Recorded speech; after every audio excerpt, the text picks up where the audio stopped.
Idan Ronen, great to be with you. You're on the front lines of Hezbollah, the defense of what Israel is doing, many times on Arabic media. Tell us what you're doing. Well, as I'm sure you're all aware of, Israel is under constant attack, not only militarily, not only diplomatically, but also in the PR arena. And that is where, you know, the major media outlets, they used to describe Israel as the villain, as the bad guy. So I'm trying to give it my push and to push back. And I'm trying to basically show not only Israel's case, but also to fight back, because I strongly believe that those media outlets, they're not coincidentally vilify us. They do it on purpose, because they are so biased and politicized. And so basically my motto or tagline is to delegitimize the delegitimizers. That's in like one tagline, just like that. Mm-hmm. Now, I used to speak both English and Arabic to the international English-speaking media and also to the Arab world. I started my way in May 2019. That was my debut show in English. And I was showing in several media outlets, in the English-speaking ones, but I also felt that it's not enough. So I quickly logged into YouTube. I started to acquire some Arabic vocabulary. Yeah. And actually, I'm an Arabic speaker. So you go on Arabic media. It's a tough neighborhood, though. What's it like? Oof. Have you ever been scuba diving? So Once. I will tell you this: if any one of our dear viewers who ever happened to scuba dive, I'm sure he will get the impression, wow, what a world apart beneath our world. It's all heaven and paradise. So that's the Middle East, but not paradise, hell. It's all fire and blood, and they're hacking each other to pieces, and they're all very tough, and they're aggressive, and they curse you. But you have to be just as assertive, is that right? Absolutely. You really have to be as tough as they are, and I would rather say even tougher. And that pretty much goes all the way back to the tribal culture. You know, since time immemorial, when people started to dwell here in this desert, in this very harsh and inhospitable part of this world, people had to be violent in order to maintain their resources, their water supplies, their cattle, their camels, whatever. Mm-hmm. And the best way how to do that is to gang up. And that's how you formed up the whole tribal concept. And with time, it just got transfixed into the mentality of the residents here. Yeah. So they made them to be extremely violent. Yeah. And so if you want to survive here in this area, you really have to be tough as they are. Yes, as tough as they are, if not even more. Yeah. And just as I was starting to explain to you, not only militarily, but also the way you present yourself, and also in the PR world. Yeah, yeah. What would be your message to Americans and people in the West? What do they need to know most of all? Dear Americans, I think the basic rule you should understand: you have to rid yourself of the good old concepts of two-state solution. Two spoiled kids quarrel over a certain piece of land, then logic may dictate, how could it be any easier? You go there and shut up, and you go there and shut up, and we can both have peace. It doesn't work like that. It is the Middle East here. It is Arab mentality. It is a different civilization. They view the world differently. Their set of values is entirely different. And you know, in Rome, behave Roman. In the Middle East, behave Middle Eastern. You have to see the world through the Arabs' view, through their perspective, and so to accordingly adjust it, and to adjust the language you should speak to them, and the whole way of conducting your life toward them, and the way you're running the war toward them. You have to understand what they want. They are not in the business of sharing the land. They believe it is a Waqf land, pretty much saying an Islamic land. Mm-hmm. You have to understand this is a religious war. They will never give us any peace, not even on a squared yard or square centimeter. You must basically tell them straightforward, This is our land. We have the ultimate evidence for that. Not necessarily religious evidence, also archaeologically, also by international law. They always brag. You Jews always, you Israelis always violate international law, where foolishly and ignorantly they don't even know that international law, in fact, is working for the Jews' case. Once, because the West Bank or Judea and Samaria are not occupied. The official terminology is disputed territories. Right. And another reason, ever since the San Remo conference in 1920, that's where they officially legitimized by law the Balfour Declaration 3 years earlier, and pretty much saying that all the territory since, from the Mediterranean Sea to modern day Jordan-Iraq border, if in fact belongs to the Jews by law.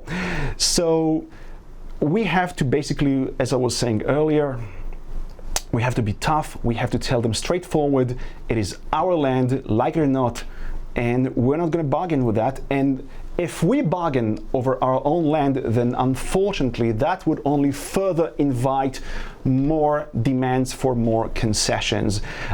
It is just a natural formula. You don't necessarily have to be a great Einstein to figure this one. Well, for those that have been following the peace process for more than 30 years, it really hasn't worked. Idan Ronen, thanks for joining us, and hopefully we'll find you on YouTube. And where else can people find you?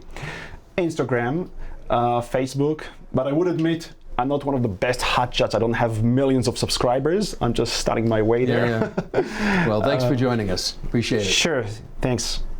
Thank you. That was good. Are you going to do something about Hezbollah? Or? Yeah, we can do that, sure. Yeah, well, let's ask a few more questions, Yehuda. Just keep going. All right, you're rolling. Okay. You're rolling.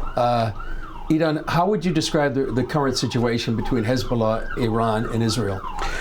The Middle East right now has turned into a world's chessboard. And the chess, just like in a chess, it's kind of difficult to predict what's going to be the move of your enemy or adversary. Everybody is on the high readiness of alert, but we do have indications. I mean, I don't have any crystal ball, and I don't want to guarantee anything, and it's going to be very foolish of me to guarantee in this extremely volatile Middle East where developments can, just flip in an instant. However, the indications that we have that we may head to a little bit of de-escalation is according to Hassan Nasrallah, the head of Hezbollah's statement the day before. He is probably the world's biggest braggart. And if he claims we are avenging the Israelis, the Zionists, by merely putting them on a state of standby, and that's part of the punishment, because that's the way they are on panic mode. If that's the best he can sell out, then I doubt it. He really wants to get into an all-out war. We also are aware that if indeed a strike from his party, or either from Iran or fight by Lebanon, that will trigger an extremely enormous and unprecedented strike by Israel, which might potentially lead into a regional all-out war, and that in turn might potentially lead into a global, I don't want to say, to use harsh terminology, as World War III, but I can also never rule it out. Everybody's nervous. I would also find that a little bit of critique to Israeli government, to be fair. I honestly don't like it that we're just waiting and waiting. We have to be the ones who take the initiative to our own hands. We have to be the first, either to launch the all-out war. Yeah, we are aware we may expect casualties on our side, or at least some sort of a preemptive strike. Basically to alter our mode from defense, which translates into reaction upon reaction upon reaction, to offense, and that is just to push forward and to start showing signs of overwhelming, maybe even using this time to once and for good to get rid of, or at least to the best of our ability, Iran's nuclear reactors, even if not absolutely. That will show a message of strength, and that pretty much relates to what I was saying, what I was referring earlier. Here in the neighborhood, you have to be the strong guy, the tough guy, the one that everybody around gets the conclusion they don't want to mess around with you. Yeah. So do you see that there may be indications, like you said, with Nasrallah's speech, maybe even with Iran, that they want to avoid a major confrontation at this time?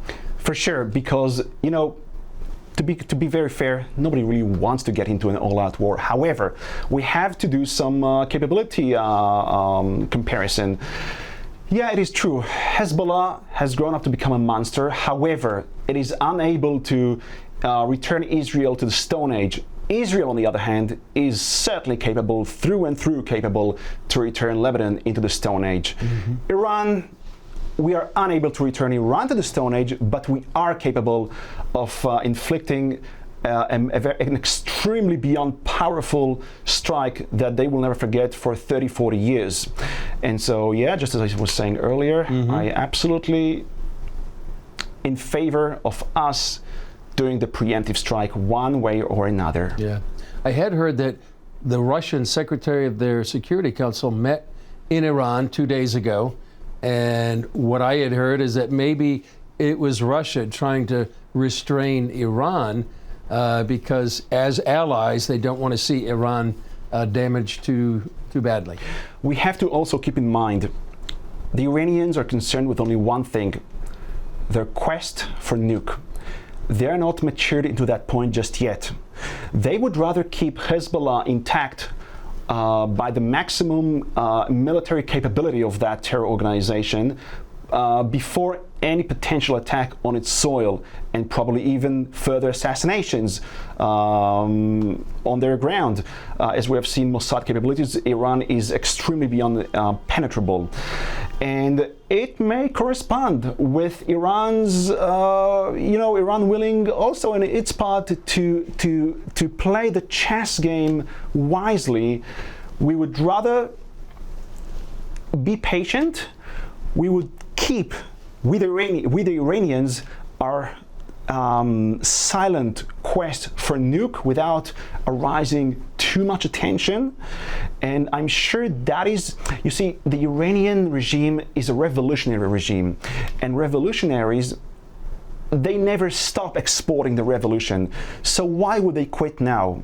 The quest or the race for nuke is the #1 priority. All the other priorities are there, but on second degree and third degree and so forth.